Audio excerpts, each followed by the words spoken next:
Howdy, Commanders. It's November 2025, and we're continuing the story with our newest arc, Update 85, Deep Space Nine, Retribution Part 2. Before we dive in, drop a comment with the server you're hailing from in the comments below. And if you haven't already, subscribe so you don't miss future updates. Now let's see what's coming this month. Deep Space Nine, Retribution Part 2 includes new Elite Solo Outposts, a new Fleet Commander, Benjamin Sisko, new updates to the Outpost Refinery, new missions, a new officer, Ezri Dax, new Chaos Tech, a new Outpost Battle Pass, a new DS9 Retribution Battle Pass, and a new addition to the independent archive, the Meridian. For full details, click the link in the description below or check the News tab on StarTrekFleetCommand.com.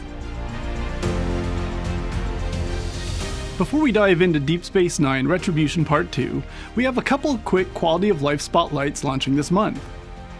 The Meridian is now part of the independent archives. Once your Meridian reaches Tier 9 and your archives hit level 56, you can master its archive. Mastery rolls together all related isogen, isoresin, and territory store resource bundles. It's important to note that once you've mastered the Meridian archive, you'll no longer need your alliance to acquire the related territory particle services. Those benefits will already be included in your daily Meridian archive claim. However, players who haven't mastered the archive will still rely on those services to maximize the refinery rewards. As you progress through the archive pillars, you'll unlock buffs like increased cargo and ISO mining. Other buffs include increased protected cargo for FKR ships, and the sweet Golden Meridian avatar to show off your mastery. In case you missed it, based on player feedback, we're making solo outposts always on. We'll shift the event schedule for better access and clarity with recurring outpost-focused events. This includes an Outpost Battle Pass on a recurring schedule. We're also reviewing directive sourcing alongside event or battle pass timing updates, and we'll call out changes in our official comms. For more on this change, head on over to our blog. As the Hierarch and the Node wage war against the Borg, the galaxy teeters on the brink of chaos. With the Cardassian Union withdrawing and their outposts scattered, former strongholds have become warzones. Meanwhile, Captain Benjamin Sisko in Deep Space Nine search for allies amid the devastation, hoping to unite survivors before he's forced to choose a side in an endless war. The fate of the galaxy now rests on forging the right alliance before it's too late.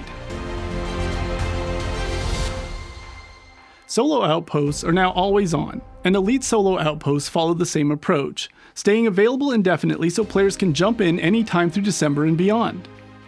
Elite Solo Outposts bring a tougher challenge and introduce Elite Outpost credits for the new Elite Outpost exchange in the Refinery.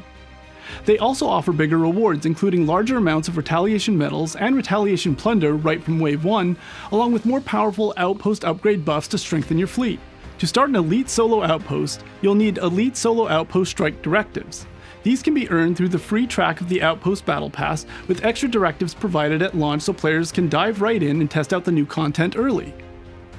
Elite Solo Outposts work like common solo outposts. You'll face two layers of combat, the outpost itself and the wave-based retaliation attackers defending it. They also remain immune to most Armada and hostile abilities, but outpost-specific buffs and abilities will give you the upper hand needed to conquer them. The Elite Solo Outpost entities build upon the factions introduced in Update 84, with stronger bonuses and buffs to support commanders. Similar to basic outposts, each Elite Solo Outpost contains upgradable buffs focused on specific areas of gameplay. Elite Outposts can have up to 4 buffs instead of the 3 found in the basic ones, and their potency is significantly higher. Cardassian Elite Solo Outposts provide buffs that increase Apex Shred against retaliation attackers. They also enhance overall fleet utility by increasing cargo capacity, loot from hostiles and armadas, mining speed, hazard protection, hull health, and officer stats. They also now include buffs that allow you to trigger morale, hull breach, and burning across the game. This makes Cardassian Elite Solo Outposts valuable for both combat and resource efficiency. Node Elite Solo Outposts increase Apex Barrier against retaliation attackers. Their other buffs focus on PvP and station combat and increase ISO damage, defense, critical damage, and Apex Shred, while also reducing player critical damage during early rounds of battle. Borg Elite Solo Outposts provide bonuses that increase ISO defense against retaliation attackers. Their other buffs enhance fleet combat performance against hostiles and armadas by boosting critical hit chance and damage, mitigation, ISO cascade damage, and apex barrier. These upgrades make Borg Outposts especially valuable for commanders looking to strengthen both their offensive power and defensive resilience in PvE. With the arrival of elite solo outpost exchanges, the Outpost Refinery is expanding with new high-value exchanges that offer much greater material and resource rewards than common outposts. These new bundles become available at levels 51, 61, and 71 for their respective grades and will upgrade automatically as players progress through those levels. You'll also discover new Retaliation Plunder rewards featuring sourcing for Fleet Commander Benjamin Sisko, his skill points, Sigma Commander rank up credits used to upgrade him, and even an additional Fleet Commander seat unlock. On top of that, the Outpost Retaliation Medal rewards now include new Epic Officer Ezri Dax, giving you another powerful officer to earn through Elite Solo Outpost progression. Benjamin Sisko joins the ranks of Fleet Commanders, specializing in outpost combat and loot efficiency while providing hybrid benefits that enhance both PvE and PvP gameplay. He also introduces new G7 material cost efficiencies, offering even greater bonuses than the previously released G7 cost efficiency artifacts. Equipped with his powerful active ability written by the Victors and 3 skill trees, Tactician, Combatant, and Mechanic, Sisko also provides versatile fleet support and strategic depth. Best of all, his shards will be available from day 1 through the Outpost Refinery. The Tactician skill tree enhances combat performance and focuses on outpost encounters. It provides major boosts to weapon damage, isolytic offense and defense, apex barrier, and apex shred.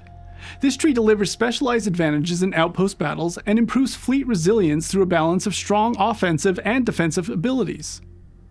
As a major bonus, the active ability written by the Victors instantly repairs a portion of HHP for all deployed ships, no matter where they are in the galaxy. The Combatant skill tree focuses on PvP combat. It boosts hull health, reduces enemy critical and weapon damage, and provides apex barrier bonuses when hull breach, morale, or burning are active. It also increases isolytic damage, raises officer stats, and also increases Borg cutting beam resistance. This tree delivers a balanced mix of offense and defense for high-intensity PvP battles. The Mechanic skill tree focuses on utility and efficiency. It improves mining speed, cargo capacity, outpost rewards, and outpost components. It also boosts FKR reputation gains, expands outpost fleet size, and lowers G7 station uncommon material costs, making it ideal for sustained fleet development and long-term progression. For more info on Fleet Commander Benjamin Sisko, check out the video we posted a few days ago. Epic Officer Ezri Dax joins the status control team, completing the trio built to counter the Freeman crew in PvP battles. After the death of Jadzia Dax, Ezri Tegan, an unjoined Trill serving aboard the USS Destiny, was suddenly chosen to host the Dax symbiont. With only minutes to prepare, she underwent the joining procedure, becoming Ezri Dax, the 9th host, and later joined Captain Sisko's crew on Deep Space Nine as the station's counselor. Ezri Dax's captain maneuver, Tegan Mining Defenses, increases isolytic cascade damage when attacked by a player while on a survey ship. Their officer ability, Grief Counseling, increases isolytic cascade damage for 2 rounds on round start against players if the opponent has any state. New Chaos Tech, aimed at PvP encounters with the USS Vengeance, and optimizations for the USS Reliant against augment hostiles arrive with Update 85. The portable transwarp beaming device for the USS Vengeance grants 3 PvP-focused buffs. Increased apex shred against players with hull breach, plus boost to apex barrier and critical hit chance during PvP battles. These upgrades improve the Vengeance's early survivability and address one of its core PvP weaknesses, making it an even more powerful ship in combat. The Mark 6 Photon Torpedo for the USS Reliant adds a chance to apply hull breach against Wrath of Khan hostiles and boost champion trophy rewards from hostile chests. It also greatly increases base hull health, improving survivability and allowing the Reliant to auto-grind longer. With these upgrades, earning and upgrading Fleet Commander Khan and Wrath of Khan Joaquin become easier than ever.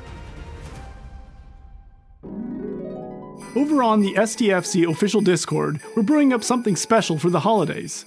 Community manager Sim Polly and I, are launching Windtrek Holidays. Starting December 12th, we'll be running a series of festive challenges, each one inspired by the 12 days of Christmas.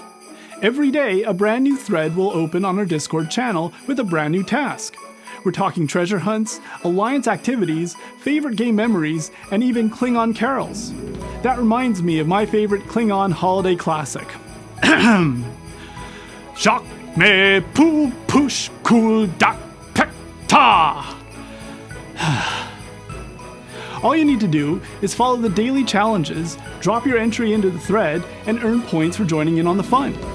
Everyone who participates will be entered into a drawing to be one of the 5 lucky players to win a $99 pack of their choice. So gear up, Commanders. The Galactic Adventures begin December 12th. Happy Windtrek! As the Borg and the Node continue their brutal war, the galaxy burns, and the remnants of the Cardassian Union fade to ruin. Amid the chaos, Captain Benjamin Sisko and Deep Space Nine stand as a lone beacon of hope, seeking to unite scattered survivors before the darkness consumes them all. The choices you make now will decide whether the Quadrant falls to despair or rises together to fight for its future. Good luck out there, Commanders. Hit it!